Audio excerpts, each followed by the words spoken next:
లో మనకి అక్కడ బాసర అవతల ఎంటర్ అవుతే ఇక్కడ భద్రాచలం దాకా ఉంటుంది. 79% ఉమ్మడి ఆంధ్రప్రదేశ్లో కూడా గోదావరి పరివాహక ప్రాంతం తెలంగాణ ప్రాంతంలో ఉంటుంది. కృష్ణా పరివాహక ప్రాంతంలో 69% ఉమ్మడి ఆంధ్రప్రదేశ్లో కూడా తెలంగాణ భూభాగంలో ఉంటుంది. మరి అలాంటప్పుడు 79% నదీ పారకం ఇక్కడ ఉండి, క్యాచ్మెంట్ ఏరియా ఇక్కడ ఉండి, బాసరా టు భద్రాచలం గోదావరి ఉండి మనకు నీళ్లు రాకపోవడం ఏందని చెప్పి కేసీఆర్ గారు కొట్లాడిందే ఆ నీళ్ల కోసం. కానీ ఈ ముఖ్యమంత్రి రేవంత్ రెడ్డి గారు వచ్చిన తర్వాత ఆయన అధికారులను అడుగుతుంటే, దాన్ని టీవీ వాళ్ళు చూపెడుతుంటే మనం సిగ్గుపడాల్సి వస్తున్నది. ఆయన అడుగుతున్నాడు, దేవాదుల ఏ బేసిన్లో ఉన్నది, గోదావరి బేసిన్లో ఉన్నదా అని అడుగుతున్నాడు. ఎక్కడో ఉత్తర భారతదేశంలో ఉండే బాక్రా నంగల్ ప్రాజెక్టు, అప్పుడెప్పుడో నెహ్రూ గారు కట్టిన ప్రాజెక్టు, అక్కడ హిమాచల్ ప్రదేశ్లో ఉంటుంది. స్వాతంత్ర దినోత్సవం నాడు ముఖ్యమంత్రి గారు చెప్తున్నారు, బాక్రా నంగల్ ప్రాజెక్టు తెలంగాణలో ఉన్నదంట.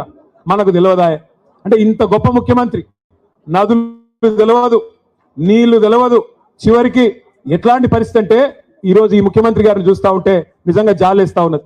2 ఏళ్ళు ఆయన అసమర్థతను కప్పిపుచ్చుకోవడానికి, ఆయన చేతగాంతనాన్ని, ఆయన ఫెయిల్యూర్స్ని, ఆయన హామీలు అమలు చేయలేని అసమర్థతను కప్పిపుచ్చుకోవడానికి పచ్చి అబద్ధాలకు ఎత్తుకున్నాడు.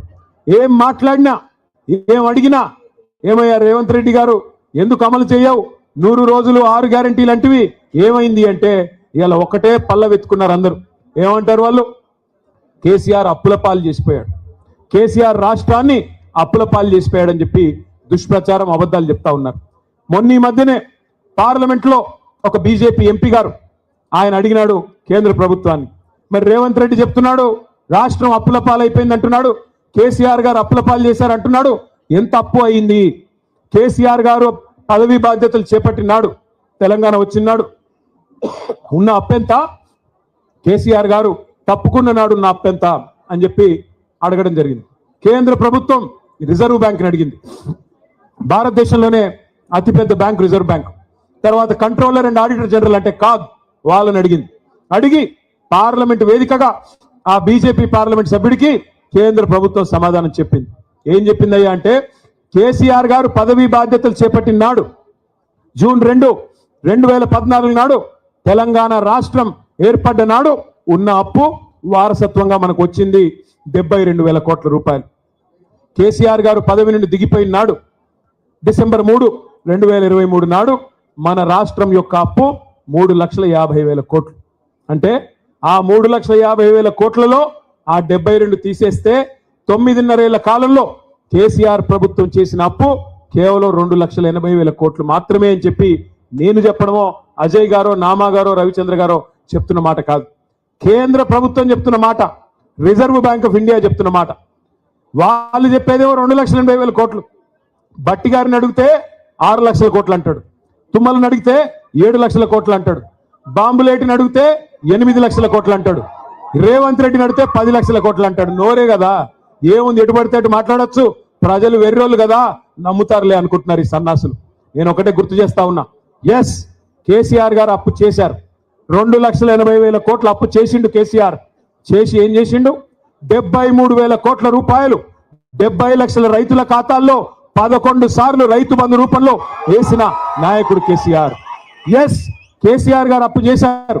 అప్పు చేసి ఏం చేశాడు కేసీఆర్, ఒక్కొక్క రైతుకి రైతు బీమా ఇచ్చి లక్షల మంది రైతులకి 5 లక్షల రూపాయల చొప్పున చనిపోతే ఎవరైనా నష్టపరిహారం అందించారు కేసీఆర్ గారు. ఎస్ కేసీఆర్ గారు అప్పు చేశారు. 9.5 ఏళ్ళు ఒక్క ఉచిత కరెంటు కోసమే వ్యవసాయానికి 50,000 కోట్ల రూపాయలు ఖర్చు పెట్టింది కేసీఆర్ ప్రభుత్వం రైతన్నల కోసం. ఎస్ కేసీఆర్ గారు అప్పు చేశారు. 2 దఫాలుగా 1,00,000 రూపాయల చొప్పున రుణమాఫీ చేయడానికి 28,000 కోట్ల రూపాయలు వెచ్చించింది కేసీఆర్ ప్రభుత్వం. ఎస్ కేసీఆర్ గారు అప్పు చేశారు 2,80,000 కోట్లు.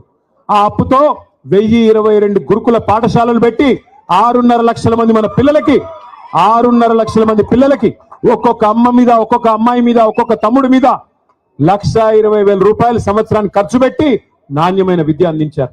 ఎస్ కేసీఆర్ గారు అప్పు చేశారు.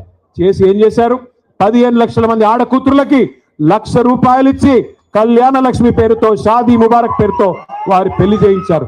ఎస్ కేసీఆర్ గారు అప్పు చేశారు.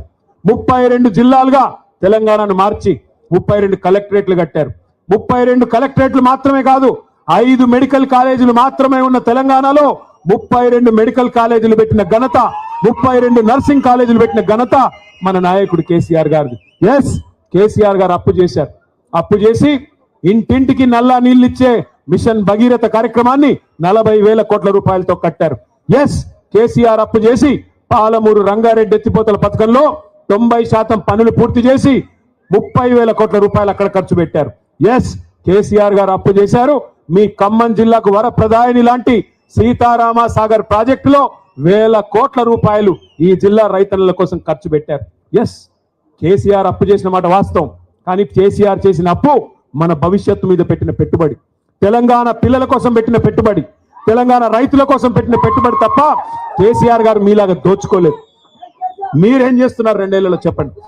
కేసీఆర్ గారు ఆ ప్రభుత్వం ఉన్నప్పుడు బ్రహ్మాండంగా రైతులకి నాట్లేసే టైంకి మీ ఫోన్లన్నీ టింగ్ టింగ్ టింగ్ అని మోగేది, రైతు బంధు మీ ఖాతాల్లో పడేది, 1,000 కోట్ల రూపాయలు మీ ఖాతాల్లోకి వచ్చేది.